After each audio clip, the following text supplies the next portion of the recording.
Well, good evening, everyone. Welcome back to the channel. So we are going to go over some of the new YieldMax funds that are coming. So Jay hinted at this yesterday in the interview, which has been received really well, by the way. Everybody seems pretty happy with it. No really softball questions. It was a good, solid interview. And like I said, everybody seems happy with it.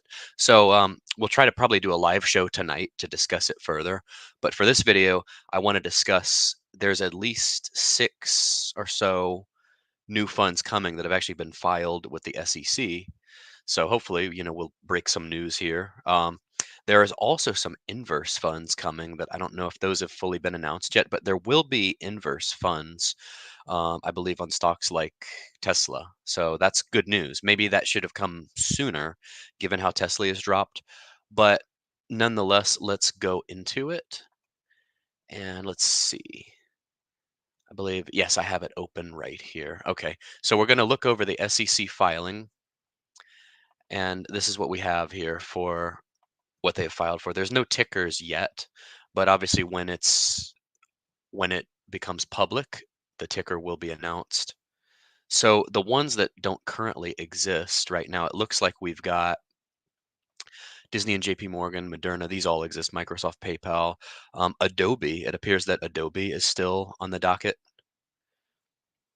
Target, ZM is also one that appears to be on the docket as well. That's Zoom. So that should be interesting. The best stocks for YieldMax funds are ones with a lot of volatility. Like they were saying, if they should do, and I forgot to ask him this, but they should do one like on the VIX. AI, that one exists already. And I believe the Berkshire one has been scrapped. That one won't be. I think it's too high. They've got one for Boeing. That's BA here. BIIB. That's Biogen. Intel is another one, INTC. And then Nike. There's one on the docket for that. Oracle and Roku, and also Snow.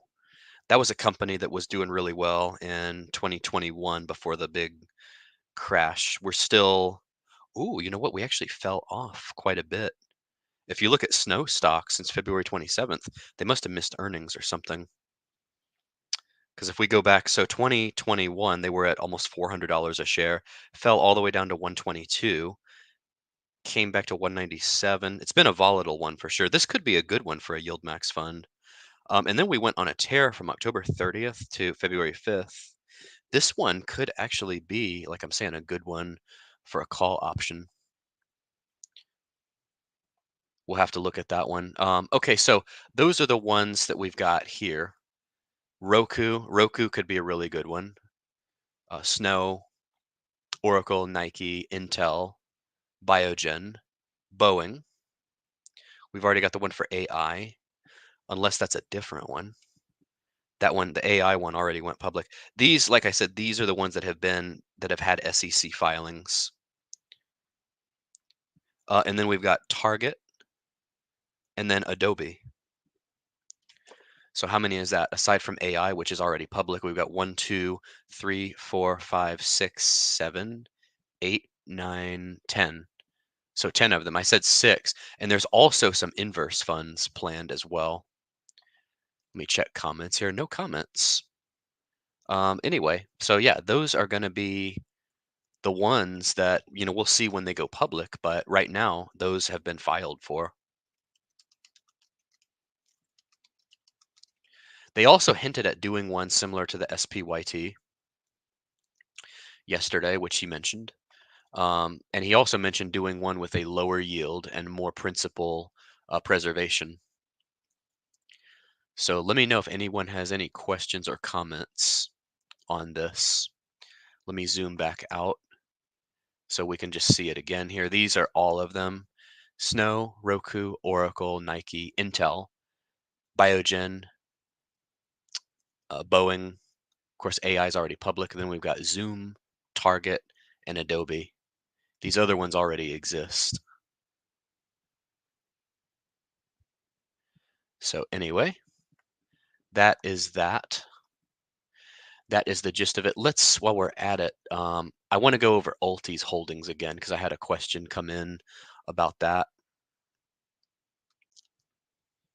So let me see if we got anyone on here. Let's see. Okay. Let's look at ULTI and then let's look at what was it? Snow. We'll look at Snow first because Snow has dropped a lot. They must have missed earnings. I just want to check it out because this one is very volatile. This could be a perfect YieldMax one. Let's see. You'll see in the last year, we've been very choppy. We started coming back, then dropped again. And then we went all the way up to 237 by mid-February. And then by the end of February, we completely crashed. Great for a put option. Earnings, it shows that they beat earnings. Next earnings is in May. So we'll have to check this one out. As far as ULTI, like I say, they just declared the dividend today, which for only trading 2 weeks, over a dollar was solid. 1965 they were at today. We just covered the dividends this morning. And what I want to do is look again at the underlying. These are the underlying stocks, which they seem to change every day. We'll have to look and see if it actually changed again. So let me share this one so you all can see the underlying over here. And then let's see. Target is the only safe new YieldMax play. Are there any less risky YieldMax funds? Well, you say risky, but a lot of them have high volatility, which will play well for the dividend yield. So I think that's what they're going for. But yeah, Target does seem like it would be a safe one. Roku, I think, and I mentioned this to him yesterday. I think that Roku could be at a perfect launch point because it's like at a considerable low right now. I actually got some call options in Roku because I think it could be a good one.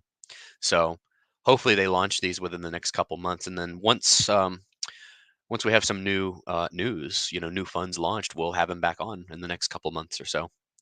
Anyway, let me share with you all the ULTI holdings that were as of this morning, and I've got these over here. We've got a firm, Salesforce, which is ARM, I believe, or is that right? No, ARM. Hold on, let me look at these. We've got Chewy. ARM Holdings is ARM. Chewy. I got to see how that one's doing. Did this one split or something? No, I guess it just crashed. It did crash. Wow, Chewy, CLSK, Coinbase, Carvana, GCT, Groupon, Labu. What's this Labu one? Let me look at this one again. Direction Daily, that's right. Direction Daily, S&P Biotech. How is this one doing? Year to date, we're up 14%. Since mid-February, we had a 53% run up. Got Marathon Digital, we got MDGL. That's Madrigal Pharmaceuticals. We've got MNMD, that is Mind Medicine. And then we've got NNOX.